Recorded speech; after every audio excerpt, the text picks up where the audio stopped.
se agradece el apoyo de Fomento Cultural y Coca-Cola para la realización de esta masterclass. Esta tarde tenemos el honor de tener a Ulysses Owens Jr. Por favor, recibámoslo con un fuerte aplauso.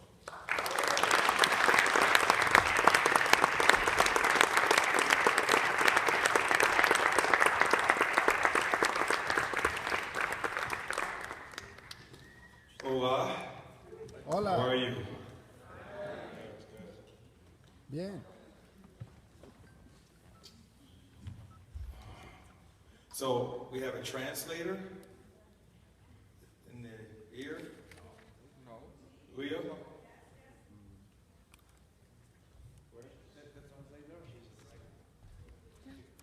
Oh, okay. Perfect. Okay. I'm used to having my translator on stage with me. So this masterclass is going to be about the history of jazz drums, the instrument, and also some really great drummers. And I'm really excited to bring that to you. And then I guess you're translating as I'm going on. Oh, okay, perfect. So yeah, I will be talking about that. But before I start to really go into the class, I'm going to play something for you. So I'm probably going to play a blues by Charlie Parker called Billy's Bounce.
Hope you enjoyed that. That was me warming up my hands. So today I have probably about maybe a 25-30 minute class on just different information that I want to share. And once I'm done with that, then I want to open up the floor for any of you that want to ask me questions about either what I've spoken about or my own career or my own playing. And hope you guys enjoy it. So I'm going to start with the history of jazz drums. And the history of jazz drums really goes back to the early 1800s.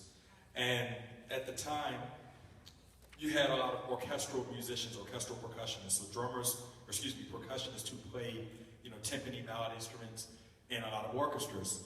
And at the time, you had sort of the invention of musical theater, so where people will go and see plays or musicals. And at that time, because of budget, they could not afford to hire a large amount of percussionists.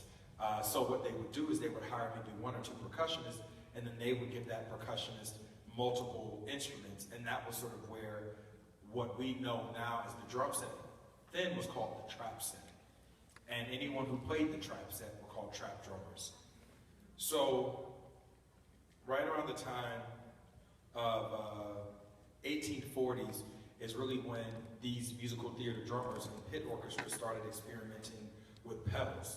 So for those, yes, how many drummers do we have? How many people are drummers? Great. How about pianists, bassists, singers, guitar, trumpet, trombone? All right. Trombone is always a very small number. But so at that time, you had a lot of the drummers sort of experimenting with foot pedals. And sort of the first really great breakthrough was in the late 1800s, and about the year 1894, there was a great drummer from New Orleans called D.D. Chandler. And he came up with the first foot pedal, and it was wooden. And so at that time, when D.D. created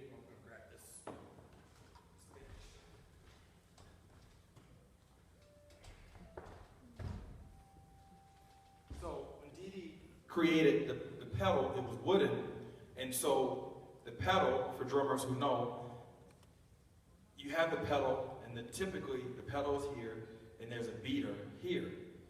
Well, in that time, the beater was not coming out of the pedal. He actually had to take a rope. You had the pedal, and the rope had to hang a beater down the bass drum. So it was a little bit different than what we know. So that was 1894. After that, a great drum company, anybody ever heard of Ludwig drums? Ludwig drums? Yeah, so a drummer and businessman by the name of William F. Ludwig in 1910 created the second version of the foot pedal, and it was metal. And that's really around the time when the trap set was really born. And so what would happen is the early part of the trap set was the bass drum and the snare drum, and that was called double drumming. So when they would just kind of play between the two, that's what that was. And then after Ludwig introduced the foot pedal, then there was about 3 other companies that introduced major things that created the trap set. So Ludwig introduced the foot pedal, they introduced the Black Beauty snare drum. Slingerland introduced the Radio King solid maple shell. Leedy introduced the lugs, so how you can tighten a drum head. And then you had Gretsch, who we all know, Gretsch, one of the greatest drum companies in the world. They introduced the tension system for the snare drum, like the snare string. So that's really the beginning of the drum set, or at that time, trap set. And now what I'm going to do is I'm going to move back to the drums, and I'm going to talk to you about influential drummers who really shaped this music.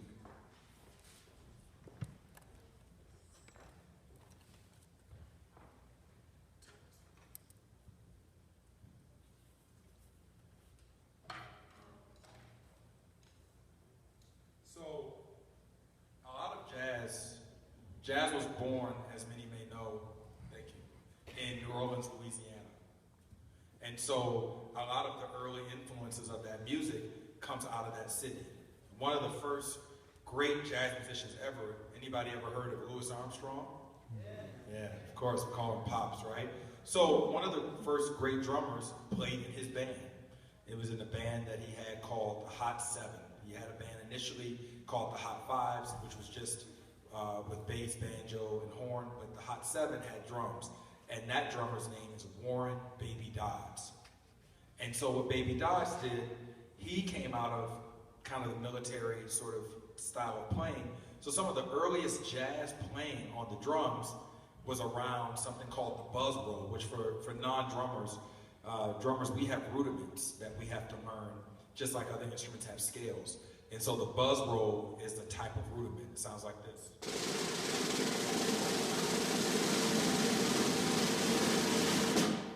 And what Baby Dodds did with the snare drum and the bass drum, he created one of the first early jazz grooves, and it sounded like this.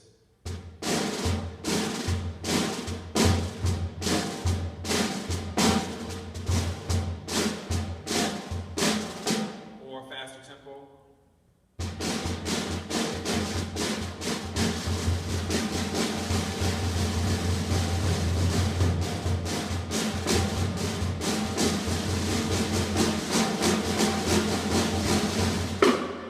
So that's what Baby Dodds did. And then you had another drummer that also played with Louis Armstrong called Zutty Singleton. And he kind of added something similar. And the cool thing too was at that time, Zildjian was very, in the early stages, Zildjian cymbal that is. The Zildjian cymbal company didn't really start making serious cymbals till about the year of 1929. So at this time, drummers were primarily using snare, bass, and woodblock accessories from the orchestra. And so when Zutty came on the scene, he kind of changed it up like this.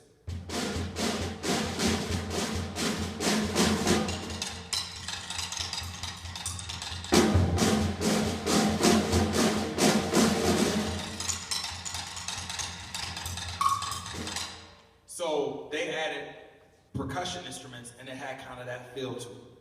So after Zutty, then you have in the 20s, sort of the mid to late 20s, the big band era. So you start hearing bands like Benny Goodman, Duke Ellington, so many other great bands. And also it's important to know that at this time, jazz music was really more social music. It wasn't so much as it is today, concert music, where we have all these wonderful people like you sitting in a concert hall. At that time, it was either for parties, on a riverboat, or it was mainly for dancing, for ballroom dancing. So that's why at the time, drummers really were just timekeepers. So things like just playing like this was really important.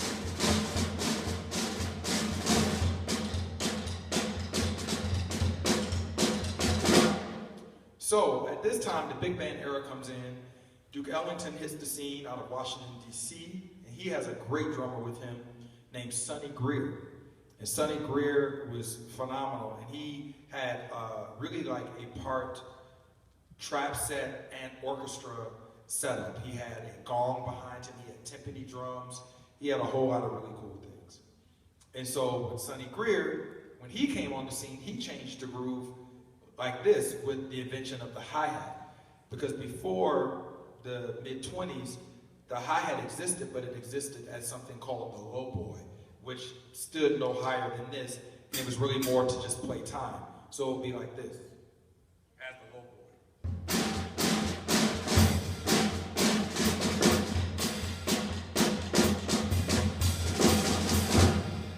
When Sonny Greer came on the scene, he played like this.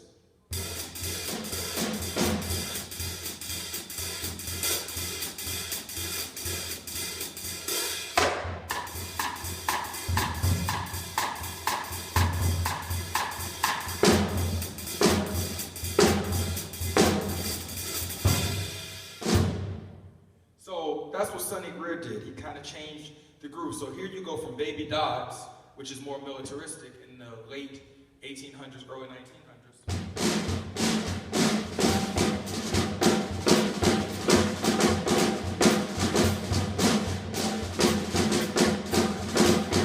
Zutty Singleton.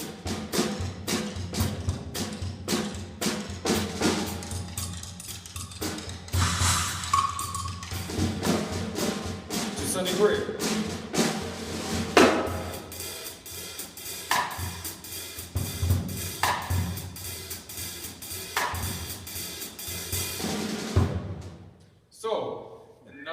drummer after Sonny Greer, Papa Joe Jones with the Count Basie thing. And Papa Joe basically took the same thing. He, you know, played on the hi-hat, and he just had so much finesse and so much beauty to his playing. He was also one of the first drummers to play. He even added another floor tom on the left side, and he would do all these really cool showmanship things. After that, the next, I would say, really powerful drummers that really changed the scene was two drummers. One influenced me very heavily. One is Buddy Rich, and the other is Gene Krupa. And before these drummers, as I said before, drums were very much about keeping time and just being in the background. When Buddy Rich hit the scene, he played very differently, very ferociously. I'm gonna do my best imitation of him now.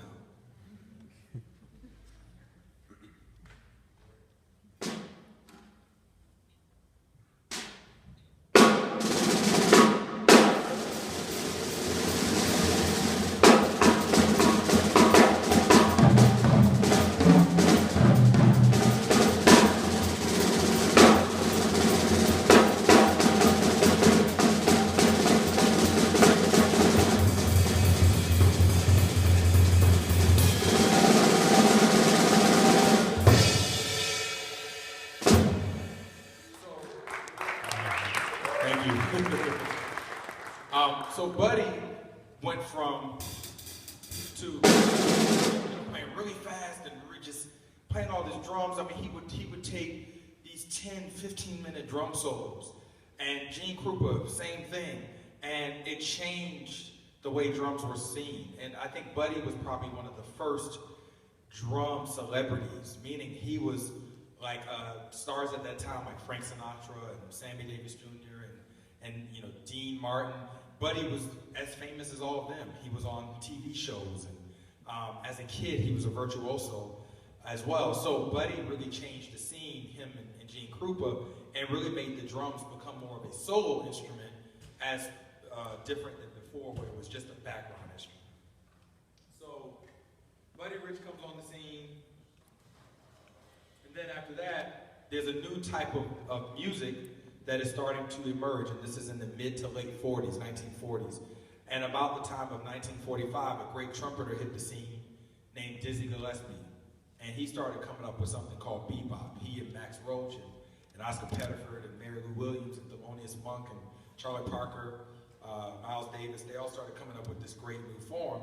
And one of the first great bebop drummers was a guy named Big Sid Catlin. But he did great things, but the drummer that really changed it for everybody, taking the music from this, even Buddy and all the drums, the drummer that changed it was a drummer named Kenny Clark. Now when Kenny Clark came on the scene, music was being played like this. Buddy brought in the fast tempo. But Kenny Clark did something very different. There's a rhythm in swing, in jazz swing rhythm. I call it the Spangaling rhythm. Spangaling, Spangaling, Spangaling. So Kenny Clark came on the scene, hearing all this great jazz, and he did something very simple but also very important. He took the Spangaling rhythm and he moved it to this cymbal called the ride cymbal. And it sounded like this.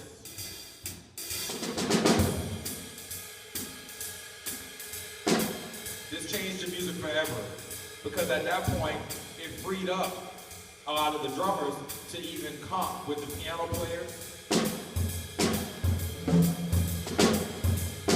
They could also use more of the drum set. They could add more cymbals, because this rhythm locked in with the acoustic bass and the piano, and drums had the freedom that everybody else had.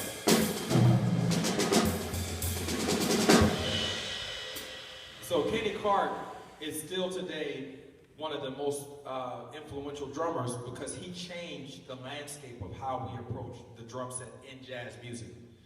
And then after Kenny Clark, the next man that came on the scene and really changed the music was a man by the name of Joe Morello. And he came around in the 1950s, and he started playing with a musician named Dave Brubeck. And why Joe Morello is really important is because Joe Morello introduced something that had not been introduced before, and I'll explain it to you this way. Most jazz music, all of you in here musicians, is around 4/4 time signature. So 1, 2, 3, 4. 1, 2, 3, 4. 1, 2, 3, 4. Or in 3/4. 1, 2, 3. 1, 2, 3. Joe Morello came up with this famous song called Take 5 with Dave Brubeck, and the groove was in 5/4. So 1, 2, 3, 4, 5. 1, 2, 3, 4, 1.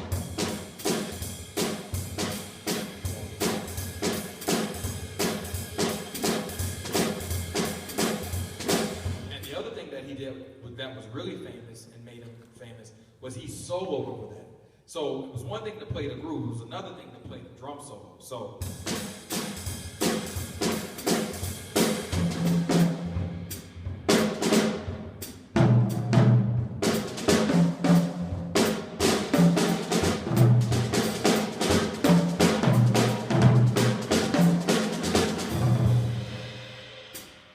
that was a big deal at the time because a lot of drummers were still getting hip to what Kenny Clark had made on them and coming up with their own version of the ride cymbal beat and all that. And here Joe Morello comes along playing in 5/4. So it was a very, very important time. I have two more drummers to mention to you that really changed jazz. And it's important for me to let you know there's so many other drummers that I cannot mention. The reason why is because there's so many of them. I'm only focusing this class on the drummers who really shifted and changed the jazz drums, if you say style or industry. But the other thing to keep in mind, and I said this yesterday, is that all over the world, there were people being influenced by this. And also people were coming up with their own great grooves. So also in the 1960s, you had the invention of bossa nova and all this great stuff. In Brazil, in South Africa, you had really great things happening there with the drum set. So in each region, you had all these really amazing things being created because of this new instrument. But in America, this is what was happening. So the next great drummer is someone who came along in about maybe the late 50s, probably early 50s, but he started becoming more notable in the late 50s, and his name is Elvin Jones.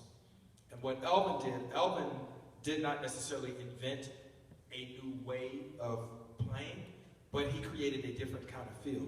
So when Kenny Clark came on the scene, he played like this, as I told you, which is kind of straight.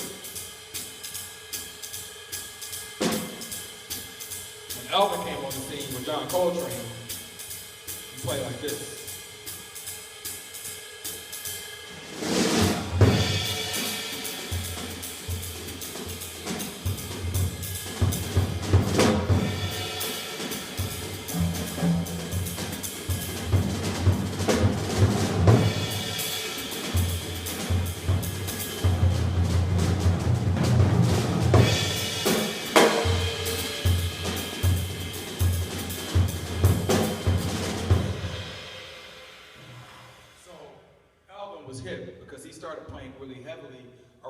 Rhythm called the triplet rhythm.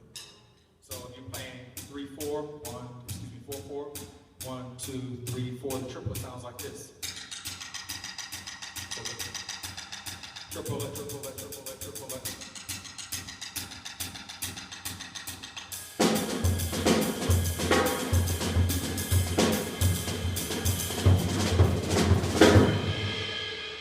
So Elvin changed it. So after Elvin, things became very loose, much more relaxed. He also played much more aggressive in a certain kind of way, and he really pushed the music in a certain kind of way. So it was really beautiful.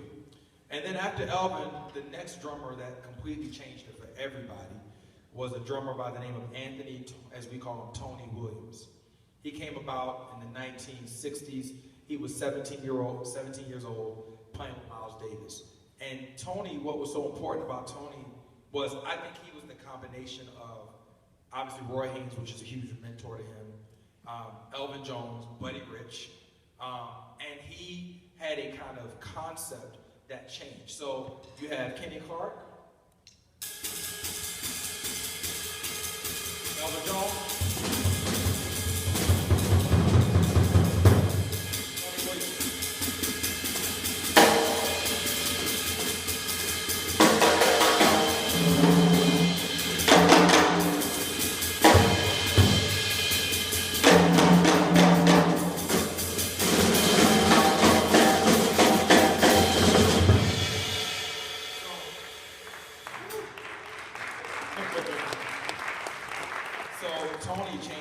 entire concept. You know, he changed the hi-hat. You know, he even stopped playing the hi-hat at a certain point.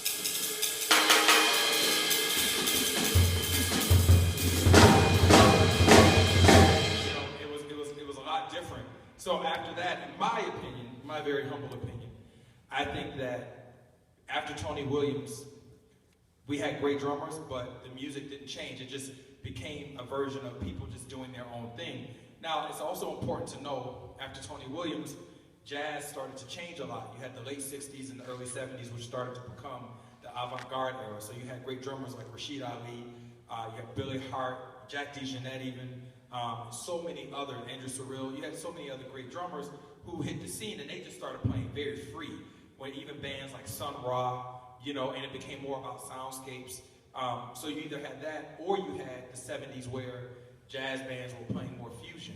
And you had the invention of great bands like, you know, Weather Report, you know, and you know, drummers like Peter Erskine and Alex Acuna, who came on the scene and started to kind of mix more of the funk and rock stuff that was happening. Because once the Beatles came in to America, that changed music for everybody, and jazz really lost its popularity. It didn't die, but it lost its popularity because there were still a lot of great records that were made then. And then probably I would say in the 1980s is when jazz kind of went through a new rebirth with great people like Betty Carter, Art Blakey. They started forming different bands, and the music started to kind of create, you know, another vibe. So for my sort of jazz drum class, I always like to go up to the mid-1960s because I really feel like that was one of the most integral times from 1890 to 1960. Drums went from this to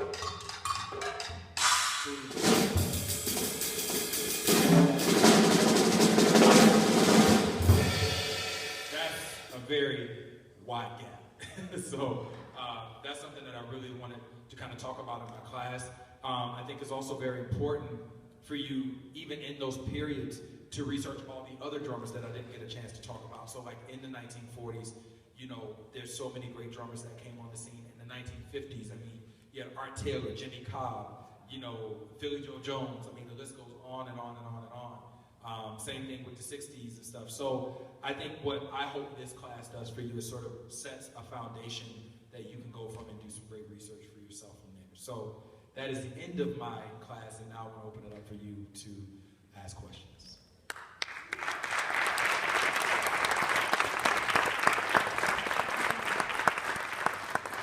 So, at this point, floor is open.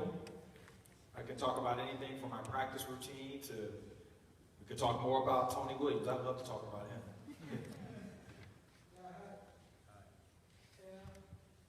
There's a topic that I want to know more about. Yes. Oh, sorry, I forgot one other thing, but ask that question. That's the brushes. Yes, thank you. We are connected. So, that's the last part of my lecture. And that was the other thing that was very important to jazz drums. And the brushes were created around 1912. And they were created out of one reason: sound quality and microphone. So at the time when music was starting to be recorded at the very early stages, the microphones could not handle a lot of sound. So what happened was you had a lot of drummers trying to find different ways to play softer so that it would not distort the microphones. So we have something in America, and I know you have it here, because you have mosquitoes. In America, we have mosquitoes and other kind of bugs too. This thing called fly swatter, right? So if you see a mosquito, you kill it, right? So in America, we had the same thing, and fly swatters at that time were the same size as this. They were smaller than they are now. And that is what drummers started to use in 1912 to make it softer. And so they started playing like this.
brushes. It's one of my favorite parts of playing the drums. And again, you have so many great brush players. Papa Joe Jones was an unbelievable brush player. Kenny Clark was a great brush player. One of my favorites from the 1950s. He played with Ahmed Jamal, a drummer by the name of Renell Fournier. Played unbelievable brushes. And Buddy Rich played great brushes, so did Elvin Jones. Roy Haynes plays good brushes too. So there's a lot of great drummers who took care of business on the brushes. But yeah, 1912 is around the time when the brushes started to hit the scene. And ironically, the company, this is a little plug, the company whose brushes that I play, which is Regal Tip, they were one of the first people to get the patent, the original patent, the creative patent or license to create the first kind of brushes. So that's why I like playing their brushes, because theirs to me feel the closest to the real deal of when the brushes were first created. So yeah. More questions? When you first started playing, what made you gravitate into jazz? It's a great question. I started playing drums when I was 2 years old. So my first drum experience musically was gospel music. So I played gospel from 2 years old exclusively till about 13, 14 years old. And then when I was about 13, I had a cousin who turned me on to an Oscar Peterson record of Honeysuckle Rose, soul piano, and it changed my life. And then my parents, for Christmas, bought a Buddy Rich videotape, and that changed my life. And then when I was 16 years old, I had a chance to visit New York City, and I knew that that's where I wanted to live. So I said, okay, I'm gonna move to New York City, I'm gonna live there, I'm gonna make music. And so I went and met with a really great drum educator. His name is John Riley. And John Riley has a couple great instructional books. But he heard me play and he said, man, you sound really good, but you're a gospel drummer. And you say you want to play jazz. I said, well, I do want to play jazz. And he said, well, you got to learn some records. I said, well, where should I start? He said, well, why don't you pick up Miles Davis's record? It's called Milestones. And so I called my mother from New York and said, Mommy, go to the record store and buy Milestones. And that was when I was bit by the jazz bug. And from the time I was 16 to about 25, I didn't listen to anything but jazz. I was listening to sometimes 5, 6 records a day, just digesting a lot of music, because I wanted to. The thing about jazz that people don't understand, more so than rock and roll and funk music, I won't say that jazz is greater than any music. It is the beginning of most music. I mean, every music comes out of jazz. But I think what's really important about jazz is that it is a language. You know, it doesn't take much to play a funk groove. I could take one of you piano students or vocalists, and I could get you up here on the drums, and in less than 2 minutes, I can teach you a rock groove. It's not that hard. To play jazz, it's a whole other thing. There's a language that has to be learned. So, yeah, so 16 is when I was bit by the jazz bug. I have a technique question. Yes. I noticed you hold your sticks way back, the fulcrum point. Yes. How could you get so much speed with the stick way back? Well, man, it's so funny. That's like, if I had $1 for every time I was asked that question, I would be a very rich man. Man, it's so funny for me, you know, it actually was not a conscious choice. I'll tell you what happened. One day I was practicing in the practice room. I met a really great pianist when I was 18 named Mulgrew Miller. And he really mentored me. And Mulgrew Miller, for those that may not know, he was one of the great pianists. He played with Art Blakey. He also played with Tony Williams. So when I would spend time with Mulgrew, he would teach me a lot of things that Tony Williams would tell him about the drums. So I got a lot of first-hand knowledge about Tony from Mulgrew. And so one thing Mulgrew told me was you need to practice the ride cymbal a lot. So when I would practice my ride cymbal, I would be rushing. My beat would be very stiff, and I would be pushing too much. So I started recording myself, and I couldn't get myself to slow down. So I said, man, why don't I start adjusting the stick width or length of how I'm using the stick? So I went from, I used to play like way up here, and I started pulling my hand back, pulling it back further, and when I recorded myself, that was the sound I liked. So it really got more, for me it has more to do with the sound that I get. In terms of the control, I still have the same amount of control because the fulcrum is what controls everything. And then I push like a French timpani grip with the middle finger. So as long as you keep a good grip with the fulcrum, then you can go as far as you want up here, or you can go as far as you want back there.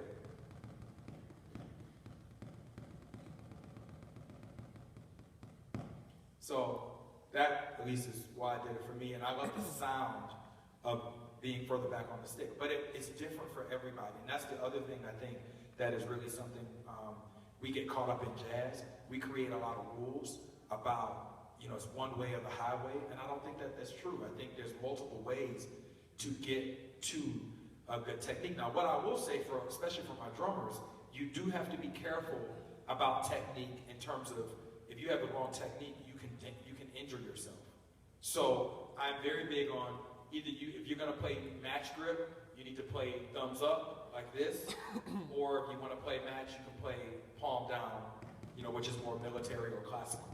So either this way or that way. None of that funky, you know, cool looking crap, you know.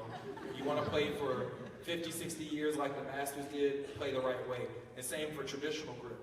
You know, if you take the hand and you lay the hand out flat, and you have that, I'll have my middle finger to kind of keep the stick from flying out. And that's how I do it. So for me, yeah, and I study the masters, man. You know, at the end of the day, anything that I'm telling you, I did not create. I know I'm smart, but I'm not that smart. So everything that I'm telling you, you can find it on the internet. You can read it in the book, and there's masters that have been playing this music, and that's where all the information is coming from. More questions, please. For you, who's the best or one of the best drum players? One of the best drum players? Yes, and why? I mean, man, like I said, Buddy Rich, I don't think it gets better in terms of like facility. I don't think it gets better than Buddy Rich. In terms of time feel, Billy Higgins and Elvin Jones. I don't think you can play a swing group deeper than those guys, you know. But then, you know, Papa Joe Jones.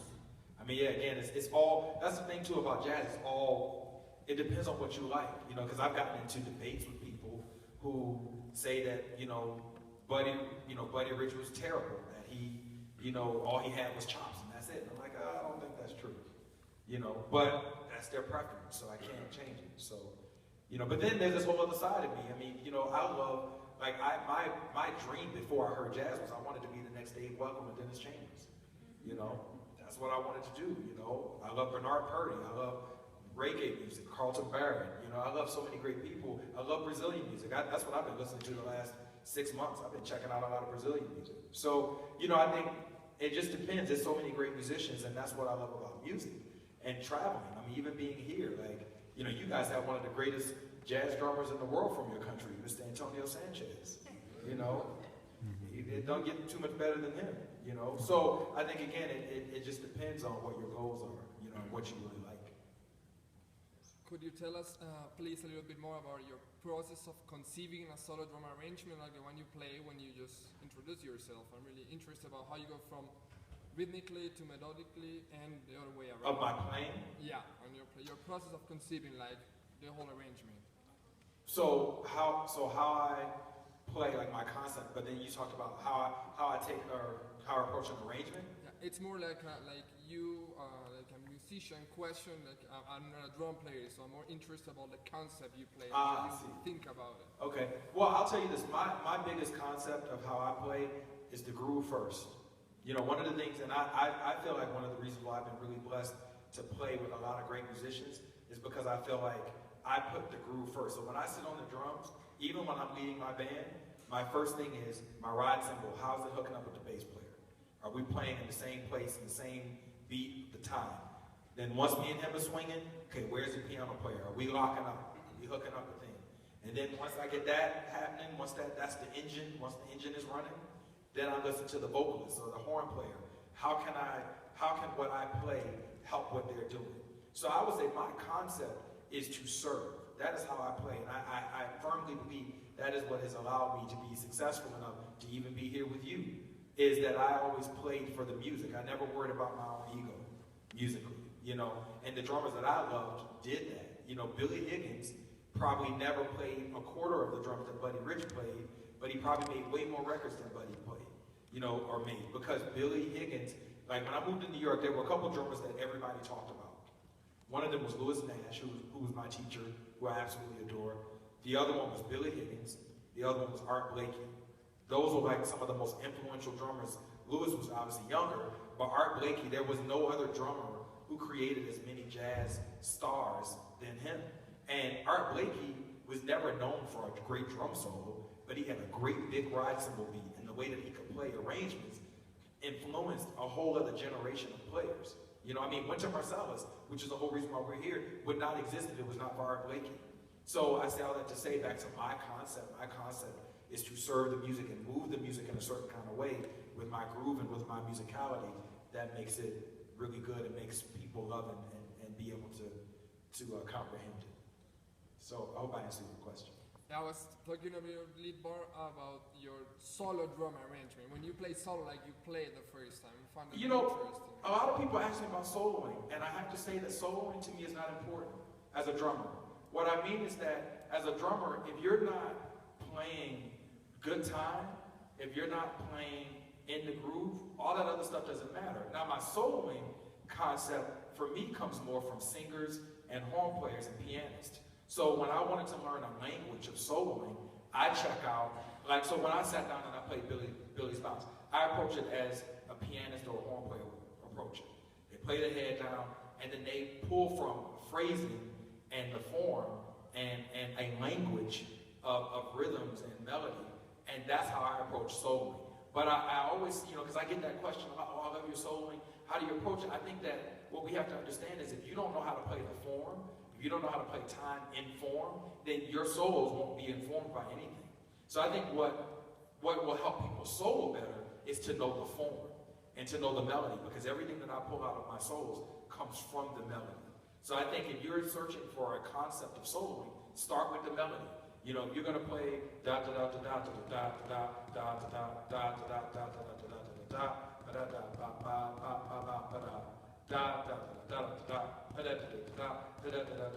da da solo now.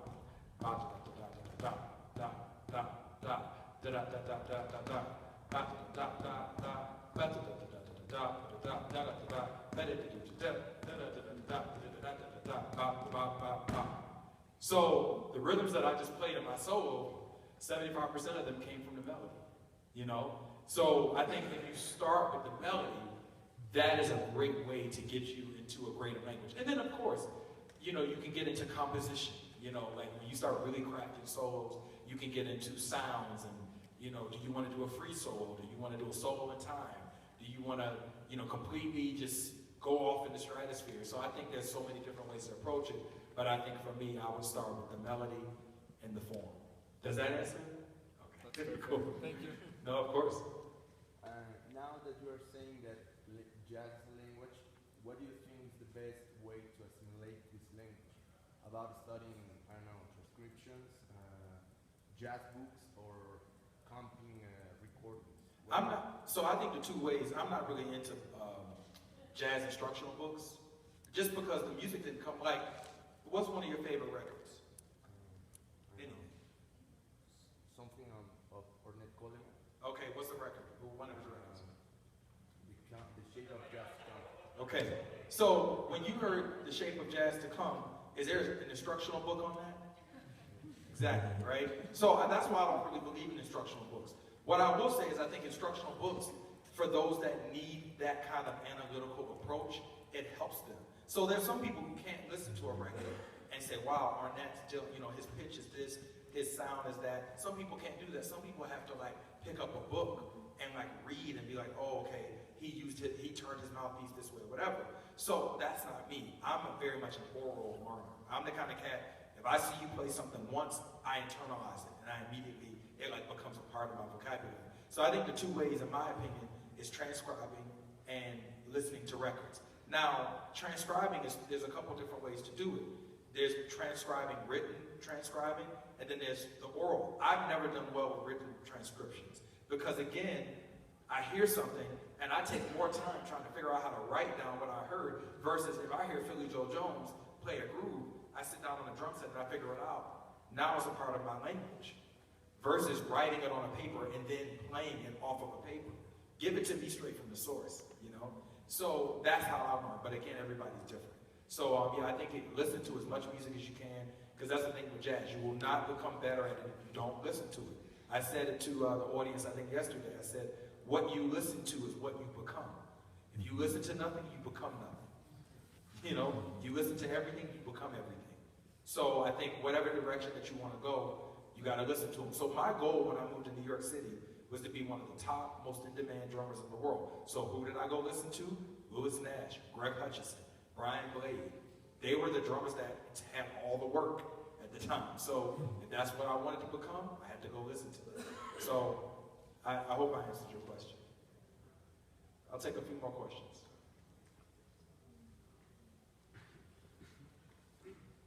Oh, sorry.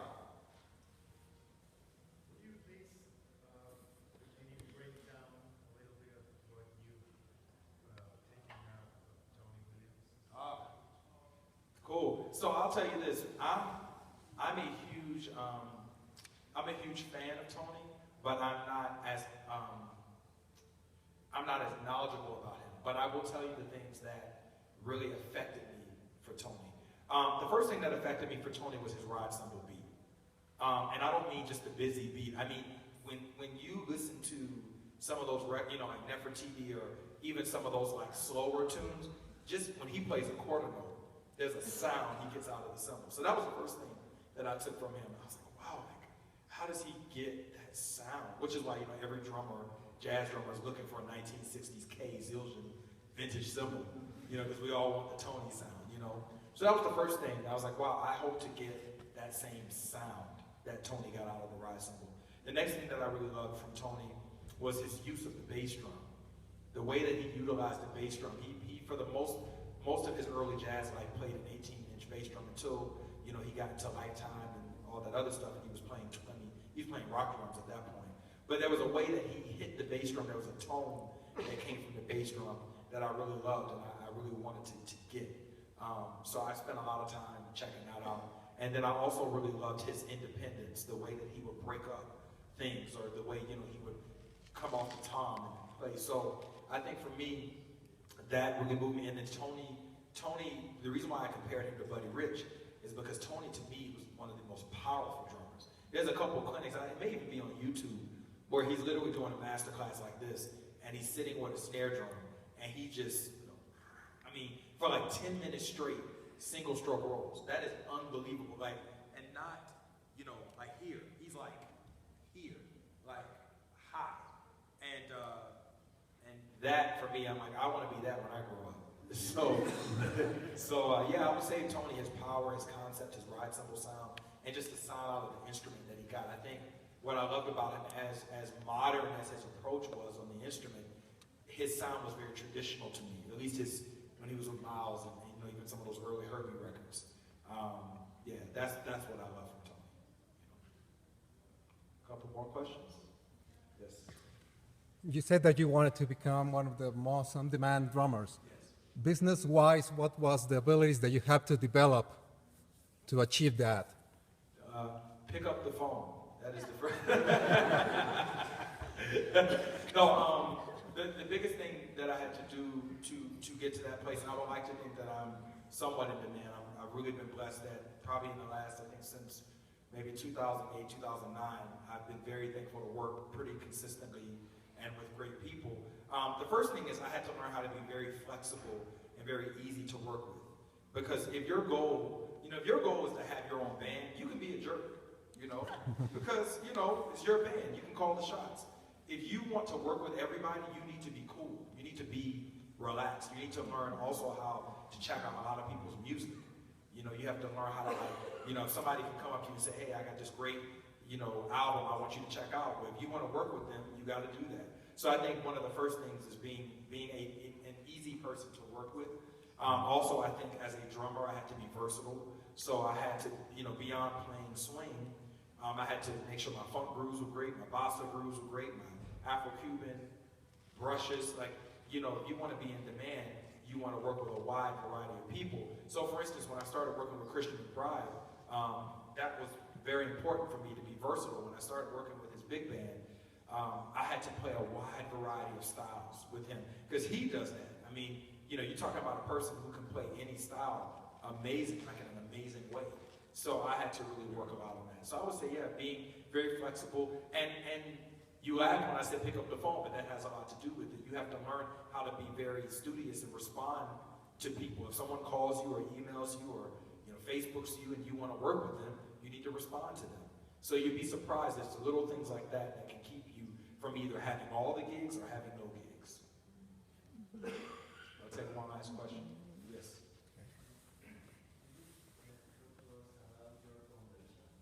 Oh, yes. Yes. What? Oh wow, okay. I'll talk about my foundation first. So yeah, I'm really fortunate with my family. In Jacksonville, Florida, we have a foundation for youth from ages 5 to 15, and we teach them music, dance, drama, and they're particularly inner city kids, kids that are troubled, kids who have a lot of behavioral issues, and it's been really amazing. It's about 8 years old, and the time of that, we have probably affected easily over close to 1,000 kids, helping them to learn music and dance and drama, but then beyond that, helping them to excel in their schoolwork. So it's really a great work for me. It's really something that I will continue to do as much as I do music. I will continue to go and be with them. So even like in another week, I will come off tour. I will go back to my home in New York, do some gigs, some recording, and I will go see my kids in Florida for a few days.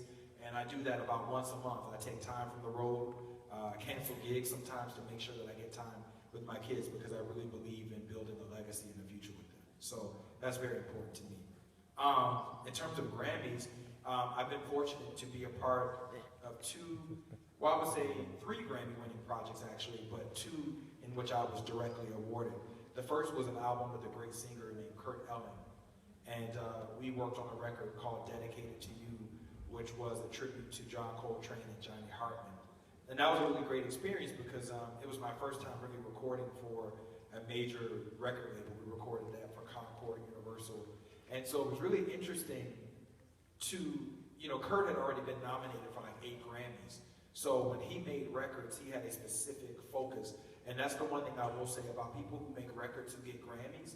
They have concepts for their record. They don't just come together and say, all right, you, let's go in the studio and make music.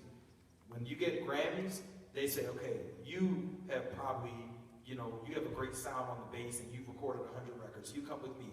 You are a producer who's recorded and produced, 100 Grammy records. You come with me. You are an amazing pianist, and they assemble these teams, and then they also really work hard on the repertoire, So I think that was what I learned playing with Kurt and recording with him. Was like, wow, like when you make a record, like he's very driven, like he's very focused on like every song on the record and making sure like every song has something to do with each other, and that it's like a book. It's like really thorough. And so again, we did it. It was a project that people really loved, and it won a Grammy.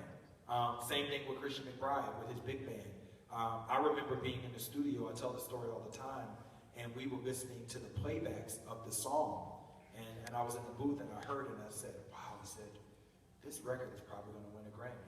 Like it had that feeling, it had that magic to it, And again, Christian had already been nominated for Grammys, because there's 2 sides to Grammys, right? There's the side of the Grammys where really great projects get Grammys. Then there's the other side where it's political, where depending on who you are, depending on who you know, depending on who your record label is, that has a lot to do with it as well. So I would say being a part of Grammy winning projects has been very special, because I feel like I've learned the skill of how to assemble a great team and a great record, and where to record and all that stuff. So it's great, but it's not something that I planned. I mean, it was a dream of mine, of course, but I didn't say, oh, at 29, I'm going to win a Grammy. Like you don't know that. What I will say is you just want to keep making great music, and you want to keep playing with really amazing people and documenting that, and you hope that your documentation of great music will get you some cool awards. And if they don't, it's still a great record. There's Kinda Blue, Miles Davis' Kinda Blue is one of the most famous purchased albums of all time, and it never got a Grammy. Mm-hmm. So, do you want to be on the next Kinda Blue, or do you want a Grammy that lasts for 1 year? I don't know. But I have to say thank you so much. I hope you learned something from my masterclass, and please come to the concert tonight. I have a great band. I'm so proud of them. They're young and fiery and energetic, and we're going to play some great music for you tonight. But also, please hit me up on Facebook fan page, Twitter, Instagram, all that. We love staying in touch with our friends